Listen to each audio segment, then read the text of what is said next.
record. All right, so now whenever somebody opens this up, they get to see our beautiful faces. Well, welcome everybody and everybody else who sees this in the future. My name is Hope Zidden-Gokritz. I'm the Executive Director of Voterize. I've been with the organization for a little over a year now, and we'll talk a little bit about what Voterize does, how you can get involved, and of course all the voting laws and how to actually register people. So let me share my screen.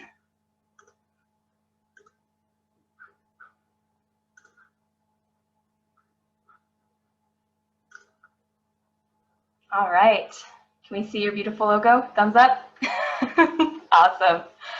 Okay, great. So voting in Utah and voter registration.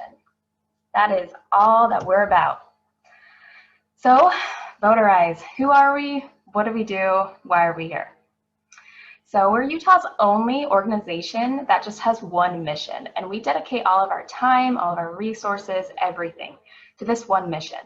And that mission is to increase voter registration and engagement and turnout with underrepresented communities and youth. We're based in Salt Lake City, and we are a 501c3, so we're nonpartisan. Therefore, we don't endorse or support any candidate or party. And we attend a lot of, again, pre-COVID, a lot of community events. We do a lot of presentations in classrooms, like in high schools and colleges. And we hold voter registration trainings all over the state as well, too. A lot of our footprint is in northern Utah, but we do have some volunteers in Moab and St. George and speckled throughout Utah as well. And we do have potential for national registration in all 50 states and DC. So we actually have some out-of-state volunteers that work just solely registering people online. So our main target demographics are those that I mentioned before, specifically those who historically and currently have a low voter turnout and engagement record. So 18 to 29-year-olds, women, Black, Indigenous people of color, LGBTQIA+, impoverished communities. So those are our targeted demographics. We want to make sure that they're equipped with all education materials so they feel confident to register to vote and then actually turn out to vote. So that's who we are. So here's a little bit about Voterize and what we've done. So we started registering people in 2017. We've been around since 2016, summer of 2016, but we really started registering people in 2017. And we have registered over 25,000 voters in the state of Utah. In 2018, we have all these partners to the side where, you know, this is off of our website, but you are our newest partner. So you'll be added to the website and of course future presentations as well. So we're happy to have you. Of course, you can see the Utah Voto Latino logo as well too. We work a lot with them. In 2018, we registered 30% of the state's new registrations. So all of the registrations in Utah, 30% came through Voterize. And the reason why we really like to direct people to Voterize instead of just the generic vote.utah.gov is because of our turnout rate. So we have a 75% turnout rate with our registrants, which if we know anything about turnout rates, that's actually really high. It's not 100, but we'll get there, right? But to put it in perspective, in 2018, Utah had a turnout rate of 54% in the entire state. So that's a 21% discrepancy. And in 2018, that was actually a very large turnout for Utah. So because of our turnout rate, a lot of people like to register through us because they still go through the state and everything. It's still safe, it's secure. But when you register through Voterize, we actually send you one text or one email right before an election, and it has a nonpartisan voter guide in it. So you click the link, it's personalized based on your address. So when your real ballot comes, it's only races that will show up on your ballot. So it has every candidate information that you might need. It has like voting information, like polling locations, the last day to postmark your ballot. It has all the information you need to cast an informed vote. So because of just that one text, one email, 75% turnout rate. We have 704 ambassadors that we also call volunteers interchangeably. But this is how you get your free voter registration kit. I don't know, Priscilla, if you've already got yours. You haven't yet? Okay, it's in the mail. You'll get a bright green T-shirt. It's a little bit of a fashion disaster, but great for PR. You'll see more pictures of it in these slides, but it says, "Are you registered to vote?" in the front, and we have these materials in Spanish as well. And in this kit, when you become an ambassador, which I encourage everybody to do because Voto Latino Ogden is a partner with us, and you'll be getting your very own personalized voter registration materials as well too, 2020 cards. You'll see those when you get your kit, but inside of this kit, when you become an ambassador, you get that shirt, you get a clipboard, you get pens, you get highlighted voter registration forms that we'll go over. You'll get a bunch of stickers that say, "I'm registered to vote." People, especially younger individuals, they love those stickers. And you'll also get a lot of tips and training as well too that are written. So, you know, dates, important dates to know, and how to talk to people, and a lot of stuff that we'll go over today. But, you know, it's nice to have that piece of paper in front of you if you ever have any questions about who's eligible to vote and all of that. So that's our free voter registration kit, and I encourage everybody to sign up to become an ambassador so you actually get those materials. And I'll show you how to do that in a little bit too. So in 2019, we attended about 200 events. Pre-COVID, we were projected to actually attend 500 this year. But that being said, we haven't stopped. I know that you all are probably like me, you know, even though pandemics don't know that it's an election year, you're not sitting still. It's a big election year. So we've been doing a lot of stuff online. Utah Women's Voter Registration Day. So that's actually a holiday in Utah, and it falls on February 14th. Actually, Utah was the first ever state to have a woman vote under equal suffrage laws 150 years ago. And so to commemorate that day, we created Utah Women's Voter Registration Day. However, one of the other reasons why we created this day is because there are almost 500,000 women in the state of Utah who are eligible but unregistered to vote. So it's trying to bring attention to that. And so this was the first ever holiday this year, that very new. It's the only one of its nation in the nation. So we have a National Voter Registration Day, but we don't have one specifically on women's turnout, which is very low. But to celebrate, we held drives in 10 high schools and 5 colleges, and we registered 763 voters in just a few days. Okay, so some sad facts. So in 1980, Utah ranked 5th in voter turnout. However, in 2016, we fell all the way down to 39th in the US. That sucks. Do you think it's because of the presidential candidates? Do you have any information on sentiments behind that? Sure. So one of the reasons why is because people have started to care less about actually wanting to vote. So this is kind of, you know, we didn't just jump, you know, from 2014 to 2016 and all of a sudden from 5th to 39th. It was making its way towards that. I mean, in 1990, it could have been something like 10th, or, you know, we were moving towards that because less and less and less people, specifically youth, were not turning up to vote. So when they turned 18, they just didn't register to vote. So a lot of that has to do with the youth in Utah not voting and not feeling like their vote matters. That's the #1 reason why 18 to 29-year-olds don't vote. They feel like their vote doesn't matter. And VOTERIZE has done studies on that. That's a great question. Since 2016, so actually in 2018, as I mentioned, we had a very good turnout rate in the state of Utah. Very good, being subjective.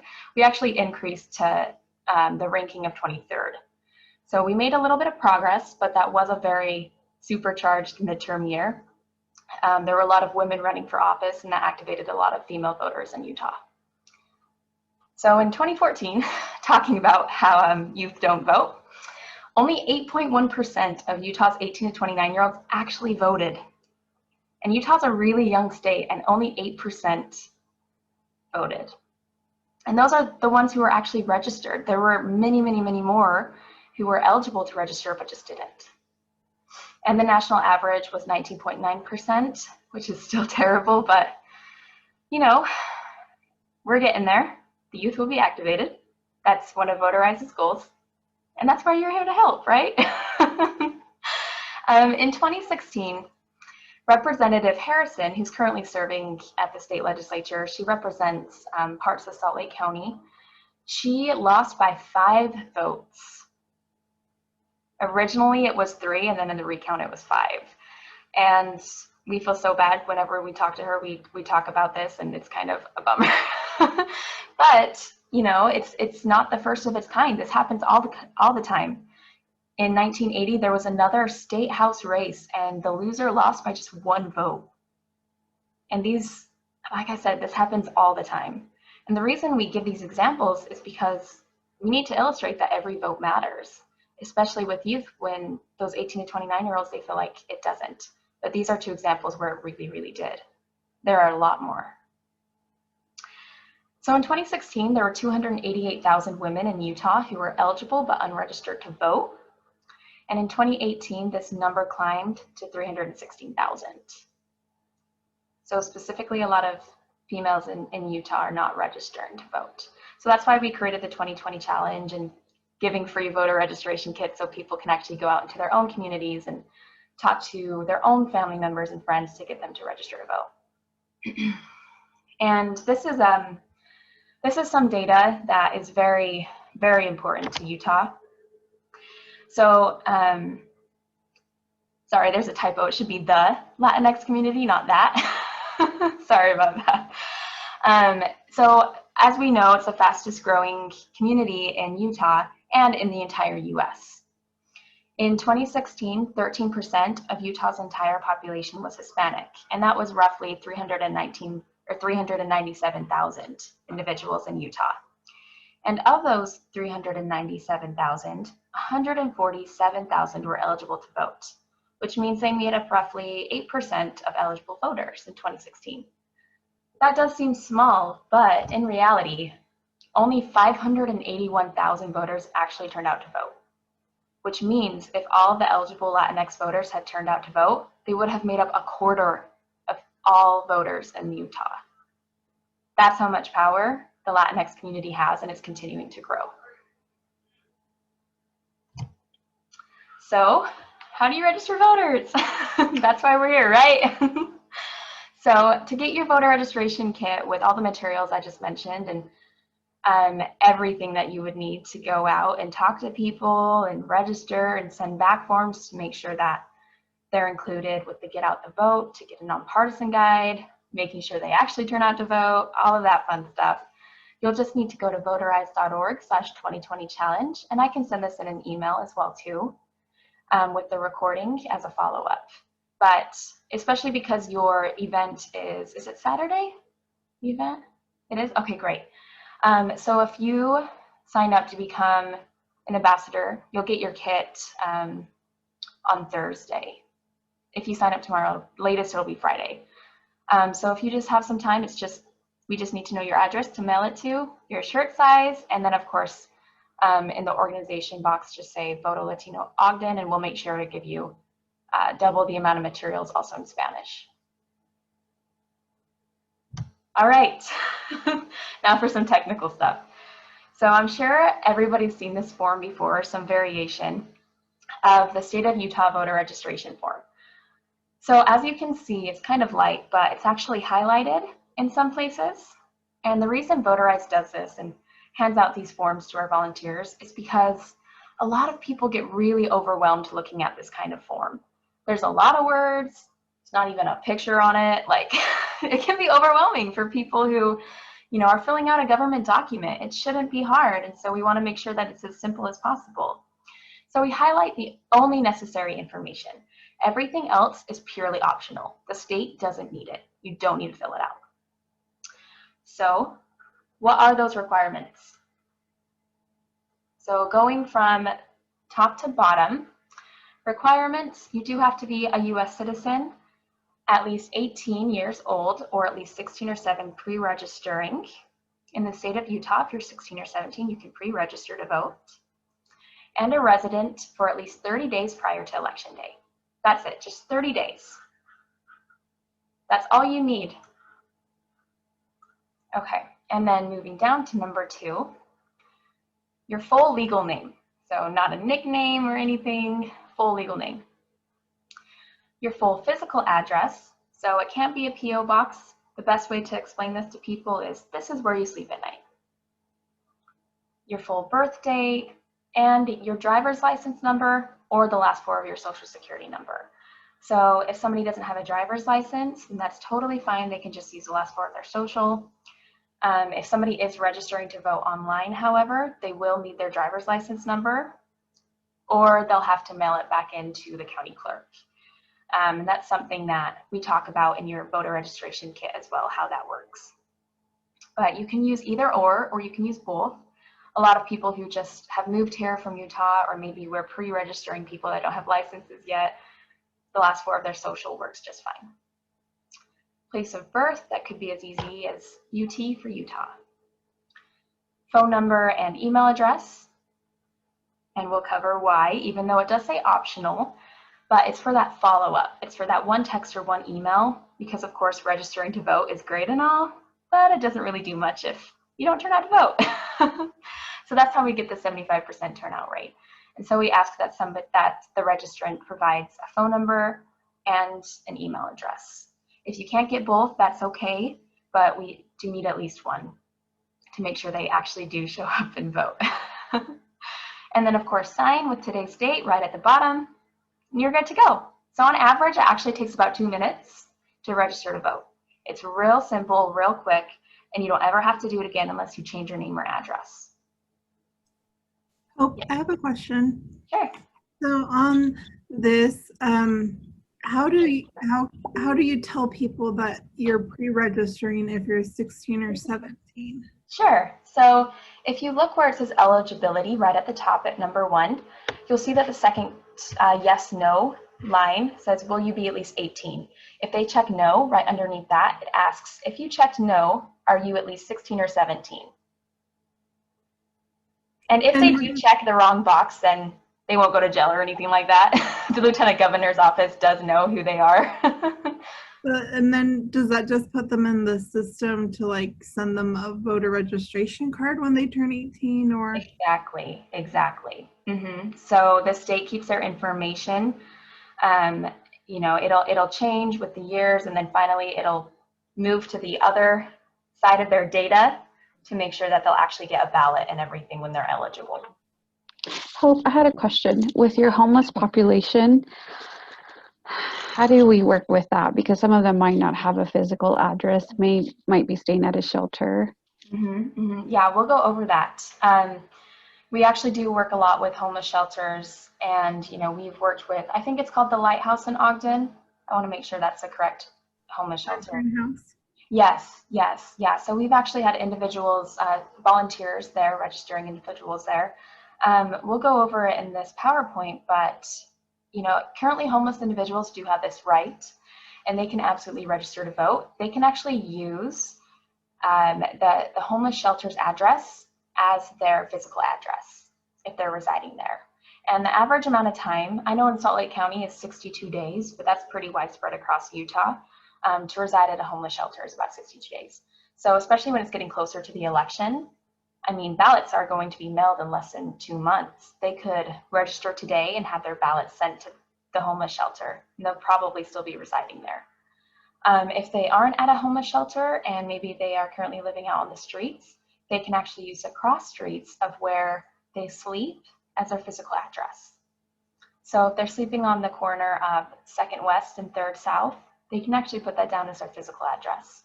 The only thing is that a by-mail ballot won't be able to find them. They do have to vote in person. And pre-COVID, we were trying to hash out details about how to bus individuals to polling locations. That'll look a little bit different now that we have social distancing to keep in mind and everything like that too.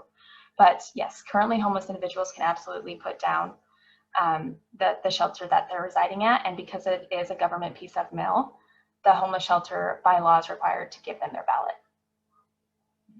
That's a great question.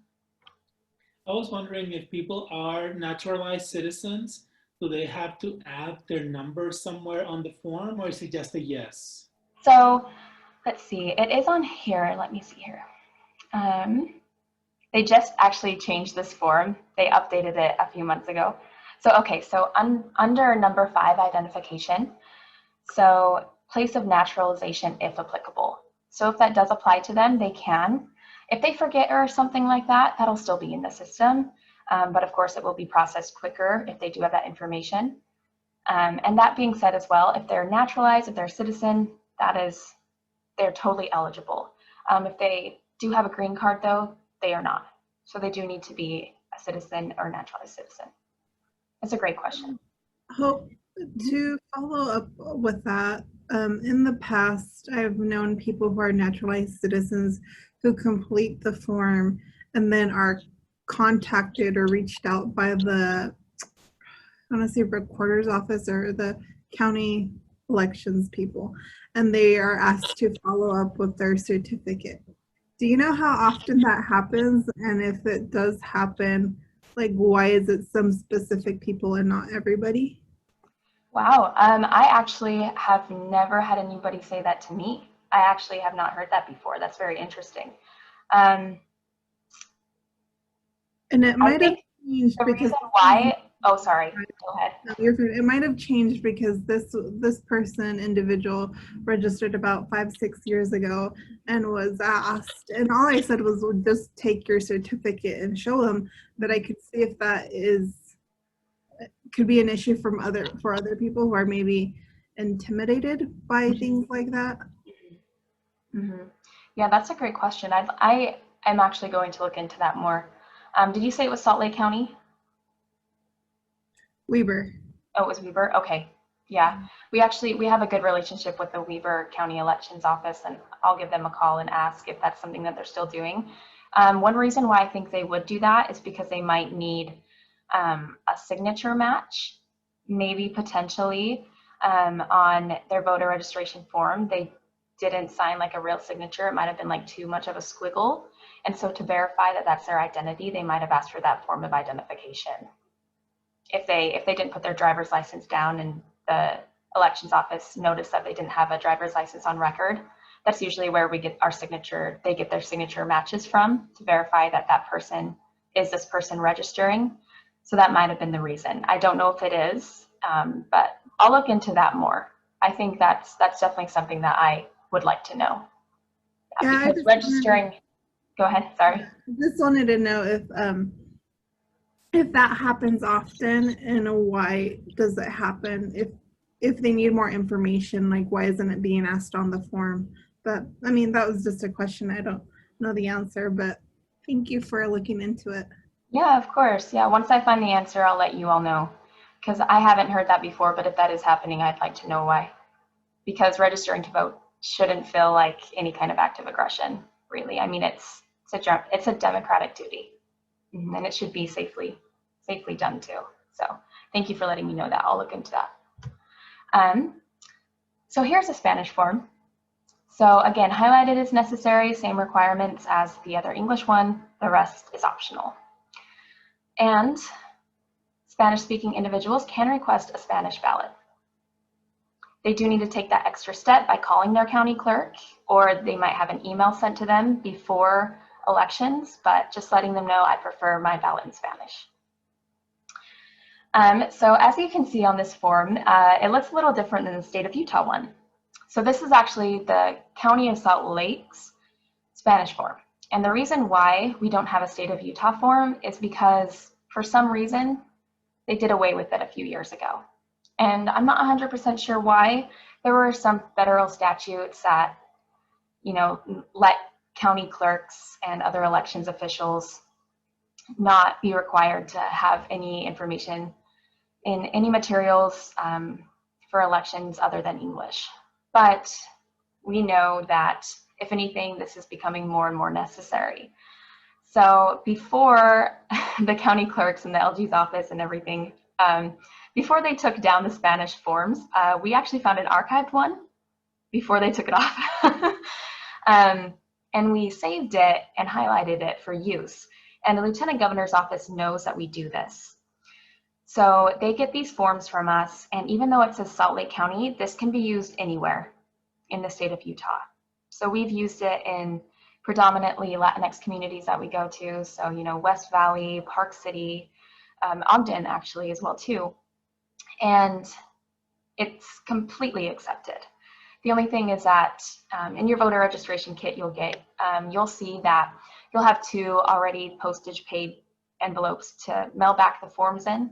Just make sure you're sending back the forms so then we can hand them into the LG's office because they know that we use these. And of course, going over this form as well too, before I forget, sorry. You can see at the bottom of this form where it asks to classify your information as private. And of course, the other one as well too. That one is actually number 10, privacy information. So if somebody says they'd like to keep their registration private, it's important to note that Voterize can't follow up with them. So we wouldn't be able to actually make sure that they vote with that nonpartisan voter guide, which is so essential because a lot of people don't have the time to search the internet. And, you know, it's really getting rid of barriers that are just so time consuming, and don't ask me why some candidates don't even have websites you can find.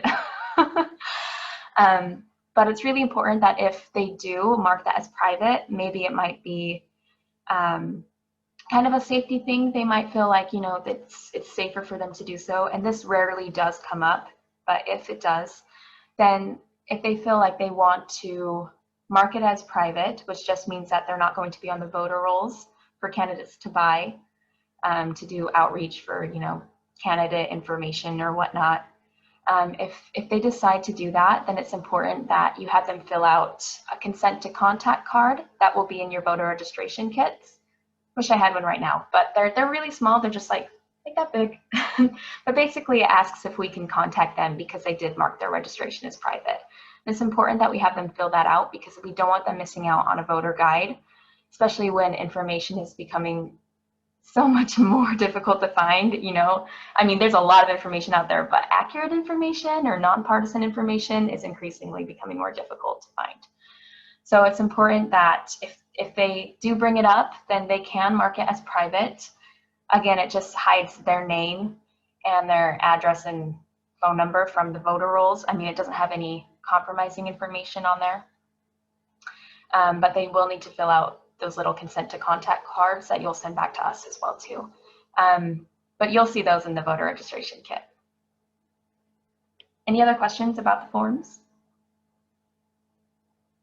Great. So a few voting laws. So felons can vote in the state of Utah. That's pretty cool. So felons have always been able to register to vote in the state of Utah. It's always been possible. Sorry, some of my volunteers are calling me. Sorry about that. So that means that as long as somebody isn't currently incarcerated, they can register to vote and vote. So they could be awaiting parole, awaiting bail, probation, doesn't matter. As long as they're not currently incarcerated, because we need an address other than the prison or jail, then they can actually have the right to vote. That is their right. In Utah, it's always been that way. So that's really important. A lot of people don't know that because it's a state-by-state basis. But Utah, luckily, felons can vote. All right. So currently homeless Utahns are eligible to vote. So we talked about that. That's really cool that they can have a by-mail ballot sent to them if they're residing in a shelter. And they can use the cross streets at the location where they sleep as their address. And you can pre-register to vote at 16 and 17, which is really cool. We go into a lot of high school classrooms, now virtually. And, you know, studies show that once young people start to vote, they will continue to vote their entire lives. So it's really important that we talk to them at a young age about the importance of voting, why their vote matters, and all of that. Even if you talk a little bit, like just a few minutes about the importance of voting and registering to vote, the likelihood of a high schooler registering to vote and actually voting increases by 40%. I mean, it's just a few sentences just talking to them about it, because a lot of civics classes or government classes won't show you how to register to vote or why it's important. So that really is, it's really crucial to making sure that youth actually turn out to vote. And in the state of Utah, If someone turns 18 on or before a general election day, then they can vote in the primary elections while they're still 17. So for an example, the general election day this year is November 3rd. My sister will turn 18 on August 28th, and she actually got to vote on in the March 3rd presidential primary, as well as the June 30th primary too, even though she was still 17, because she would be 18 on or before general election day. So that happens every year. That's kind of cool. I always bring that up because I missed a day by one day when I turned 18. Okay, so how to approach someone to register. We understand that, you know, talking to strangers, usually not a good thing. But for this, it's really important to, you know, talk to people with an open mind and avoid making assumptions about people. Ask everyone. We all have a tendency to approach people like us, but you never know. So first, you approach them with a greeting. Can I get you registered to vote? And that's more welcoming than saying, let's register, you know, register to vote right now. You know, that sounds more aggressive. And so we want to make sure it's welcoming. We want to make sure it's more open-ended because, you know, we don't pry into reasons why. If, you know, you can tell if somebody is just like, oh no, maybe later kind of thing. And we have materials to give to those people as well too. When they're ready, they can register to vote online, or we actually have a texting platform as well too for them. So to make it more welcoming, we say, can I get you registered to vote at your current address? A lot of people don't know, especially young people, if you move a lot, then you do have to update your address. So if they're not registered, or, you know, they're like, oh, I don't vote. Like, you'll hear that all the time. Well, you know, you give one nonpartisan reason to register. You can say how quick and easy it is. Oh, it just takes a couple minutes. Come on, let's just get you registered right now. Or you can talk about, for example, what's happening currently in the climate of our country. Protests followed by voting can make a real impact. You know, for example, the Minneapolis City Council, they were elected. People elected them. They voted for this city council, and they just voted to dismantle the police department. That's how you made an impact, by having a say in those people who had a say in, you know, police department decisions. So that's one example, just given the current climate. Or you can talk about how easy it is to vote. You can vote right from home in your PJs. Utah's a bi-male state, and we've been so for several years now, almost a decade. And, you know, voting from your pajamas, really nice. And of course, for those individuals who say, oh, I don't vote, you know, well, let's just get you registered. And then if you don't want to vote, you don't have to, but at least, you know, when the time comes, it gives you a choice to vote if you're already registered. And of course, if they're not interested at all, you can politely move on. Expect rejection. It's part of the process. Try not to take it personally. It does hurt sometimes because being as politically active as we are, we know how important it is to register to vote and actually turn out to vote. And, you know, some people might not feel that same way, but hopefully, you know, one of our materials, a text or online voting, you give that to them and maybe they'll do that on their own time.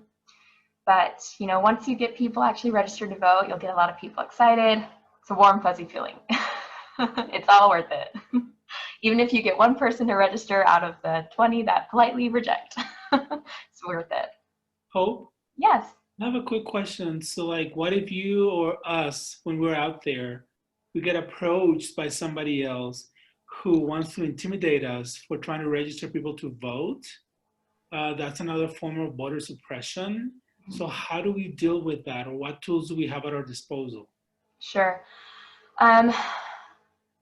Luckily, I haven't heard, like in my experience and in our volunteers' experiences, that's really only, it's happened a couple times. It's happened once with me as well too. A lot of people, you know, they're kind of looking for a fight, right? You can tell that's what they're looking for. So it's important that you say, hey, we're nonpartisan. Voterize is nonpartisan. We don't care how you vote. We just want to help you get registered. We're just a community service. You know, we don't care how you vote. Let's just help you get registered to vote. That nonpartisan stance is really important. because it is more welcoming, and of course you're not turning anybody away and such. If you do have a problem though, then on all of your materials are, it's my phone number's on there. You can always give me a call as well too, and I can address it. But luckily we haven't had any kind of physical altercations or anything like that, that I know of. And most people, like at events, who say, oh, you know, why are you getting people to register? Like, that's stupid or something like that. Then you'll say, oh, you know, it's really important to do, and we're nonpartisan, so we don't care how people vote. We just want to make sure you're registered. And most people, they can tell that they can't get a fight from you once you say that, and they'll walk away. But if you feel like you're in any kind of unsafe circumstance or anything, please let me know. And of course, please get out of there. But luckily, I speaking anecdotally from myself at registration events,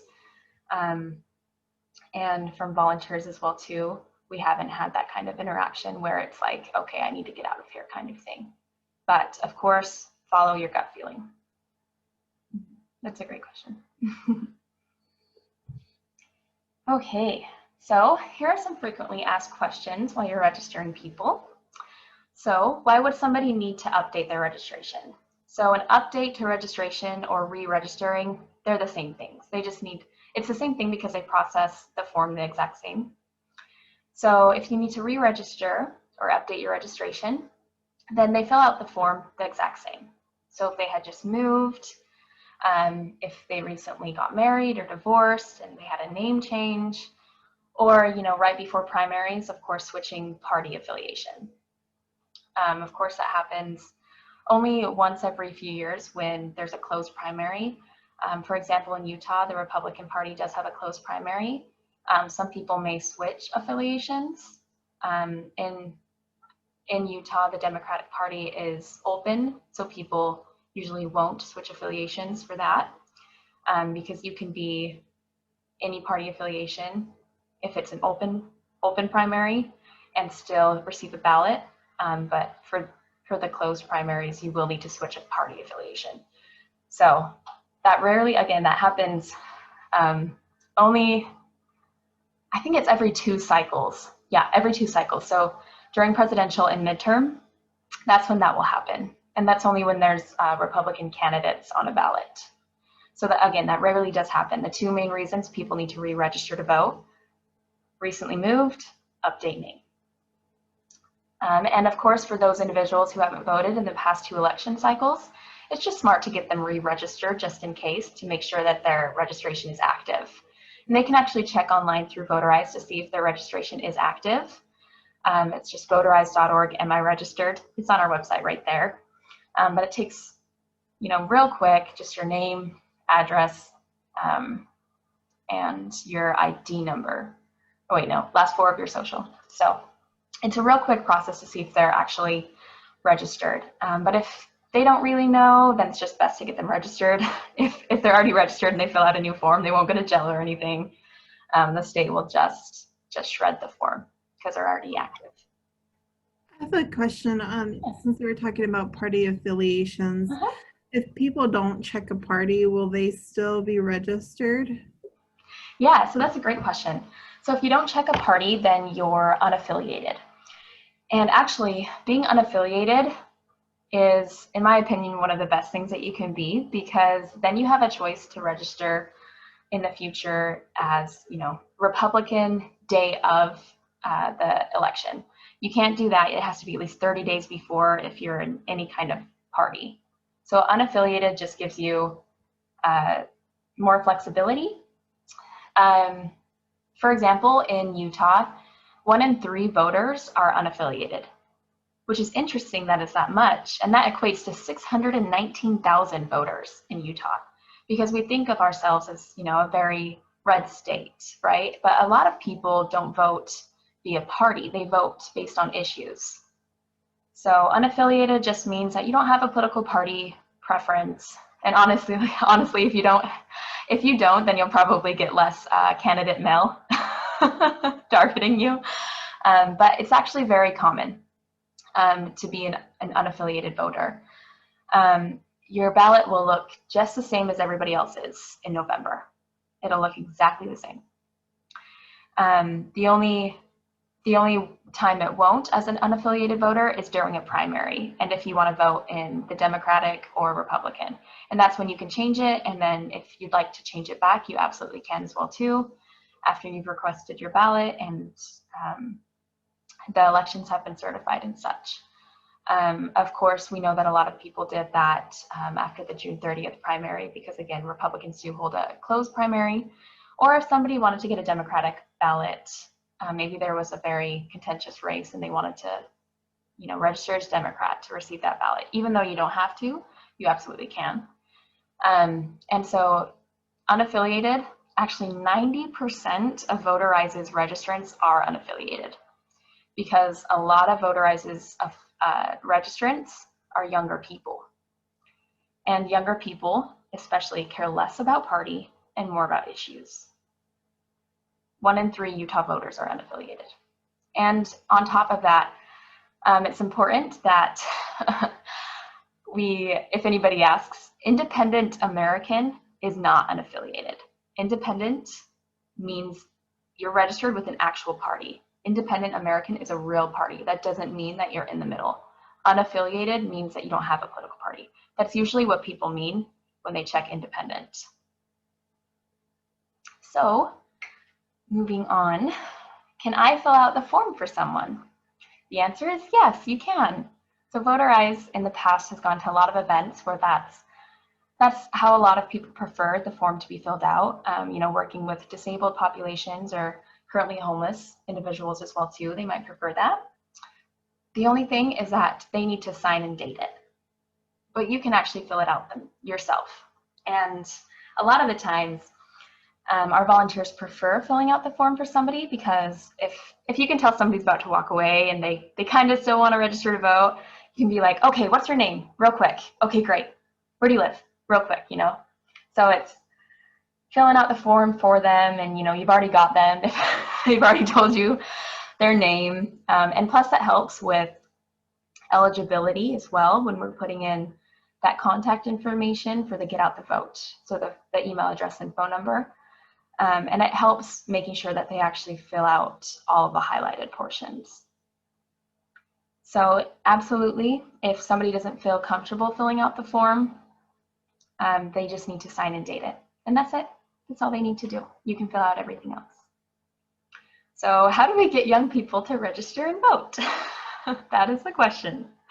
So like I mentioned before, younger people care less about party affiliation and are more issue-based. So when you're talking to younger people and they're still hesitant about registering to vote, everyone has an issue. Ask them, what are you passionate about? Make it about that one thing. For example, if they're passionate about, laws against animal cruelty, for example, you can talk about, oh my goodness, the legislature talks about that stuff all the time, which they do. Even county government, they're the ones who get to decide how much it is to register your animal, and so it all trickles down. So basically making their vote about that one thing is trying to connect the dots between registering to vote and actually having an impact on those things that affect someone's daily life. So make it about that one thing. And the 2 biggest issues based on studies for those in the youngest voting block of 18 to 29 are climate change and gun control. So going either way, but those are the 2 biggest things that come up. Climate change and gun control. All right.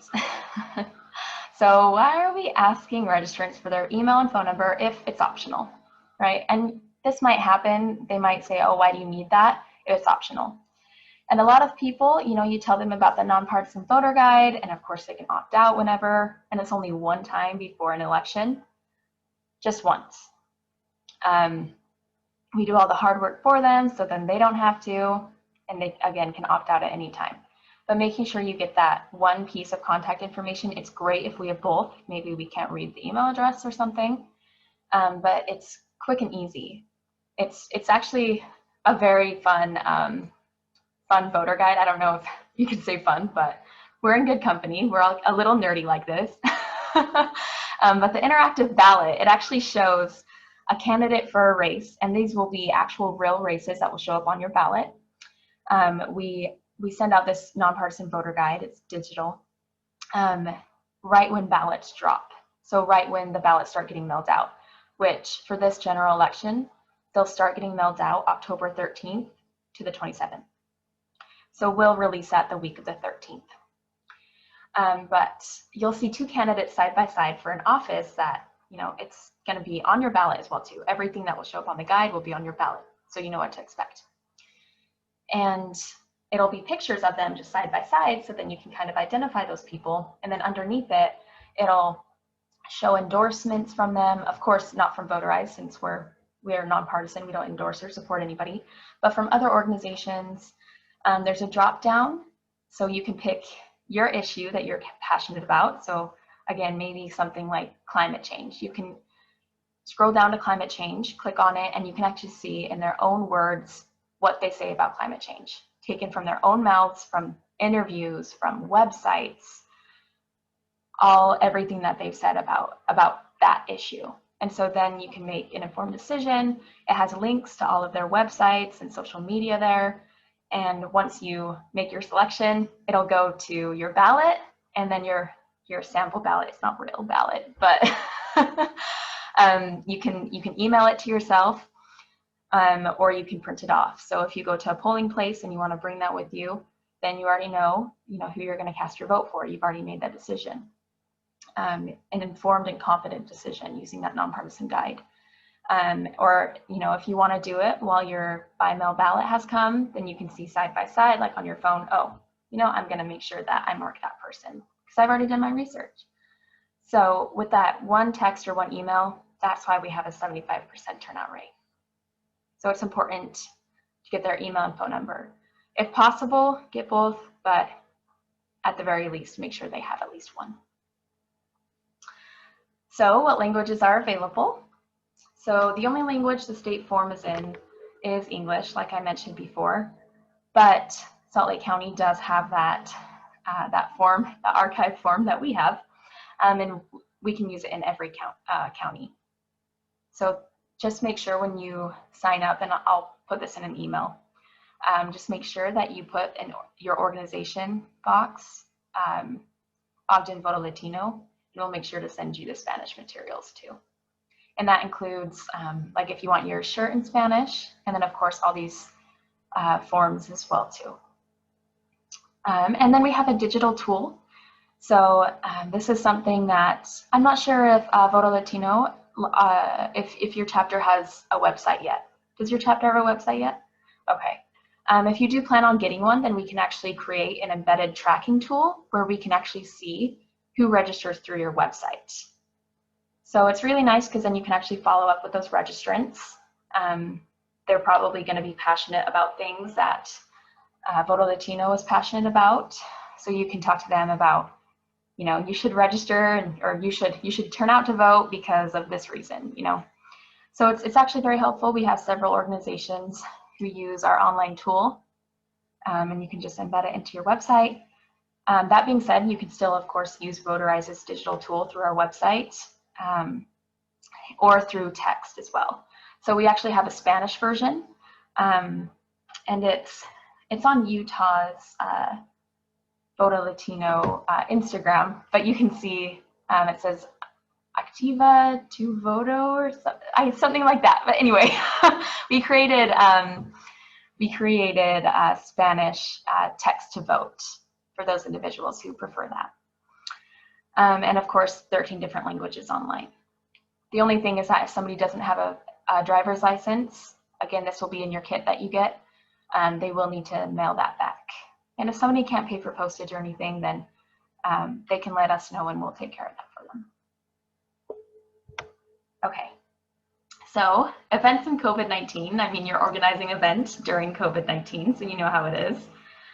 We've definitely scaled back with a lot of community events, but we're still out there, and we're still registering at those few events. And at events, we do attend, we require all our volunteers to wear face masks or coverings and gloves if possible, but we understand that PPE might not be available to some, and to sanitize pens in between use as well.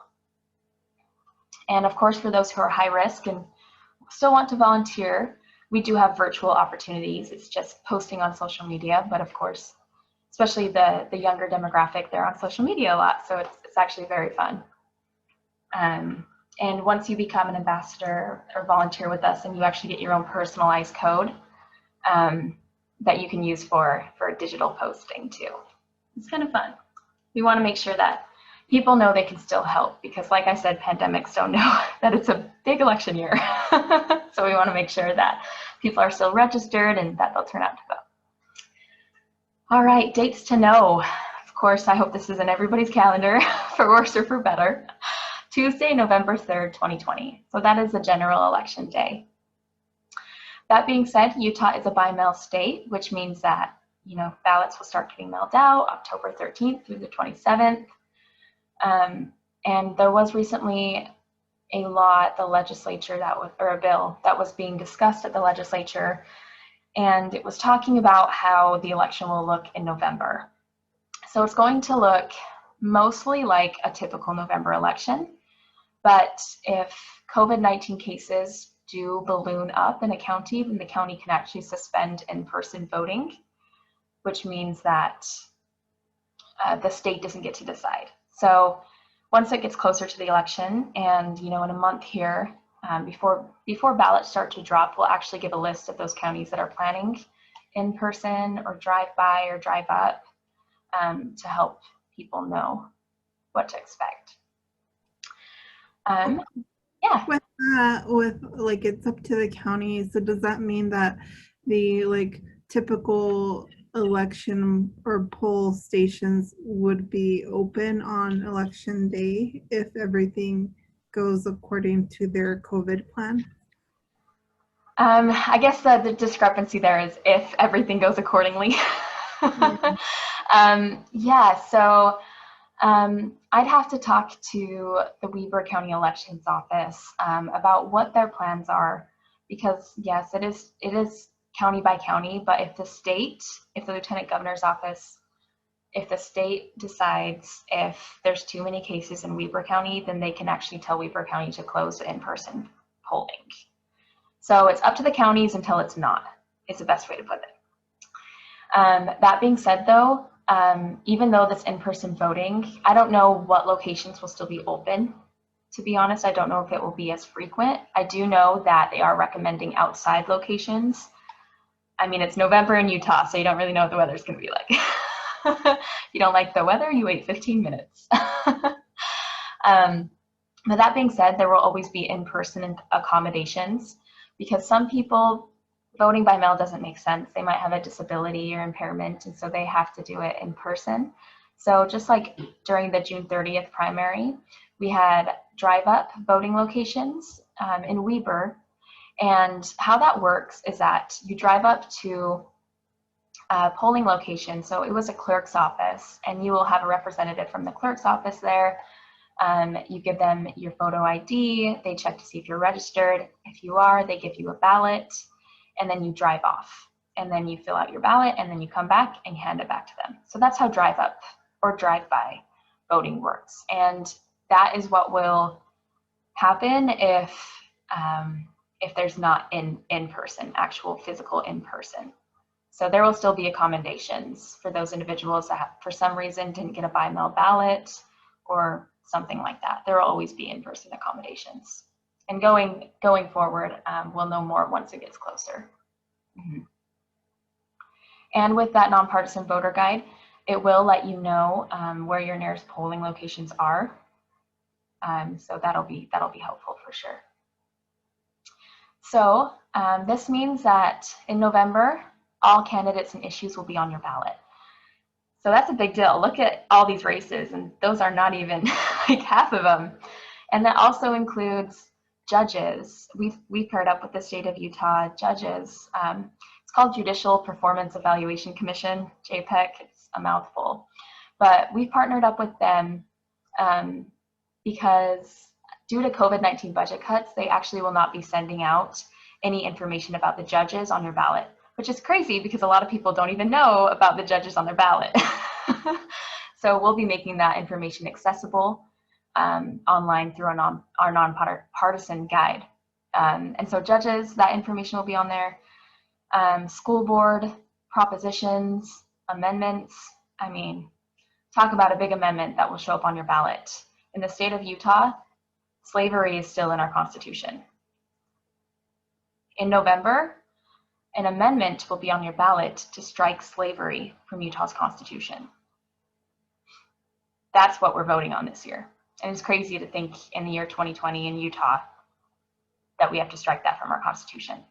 But you know, if those people don't show up to vote, who knows, we might still have slavery in our Constitution.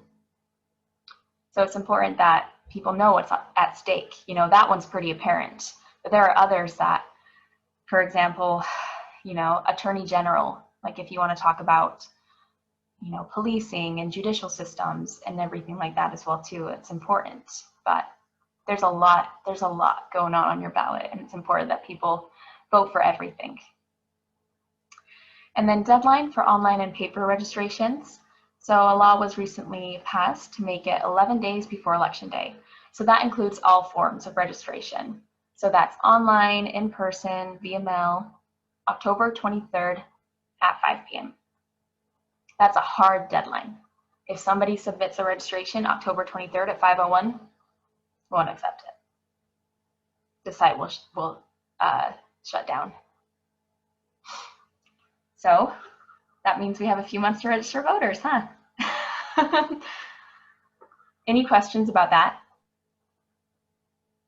Oh, thank you so much for this. I have another meeting that I have to go to, but I really appreciate all the information that you've shared. I already registered the challenge thing, so I hope to see that come through. But thank you for your time, and see you all later or this Saturday. Great. Thanks so much for being here. We're about to end too, so I'm glad that she made it for as long as she did. But is there any other questions? That was it. I mean, Q&A if you have any questions. But if not, there is my contact information. You can give me a call, text. That is my personal phone number, so feel free to call or text anytime. And of course, my email as well. Well, thank you so much, Hope, for this training. It was really helpful, and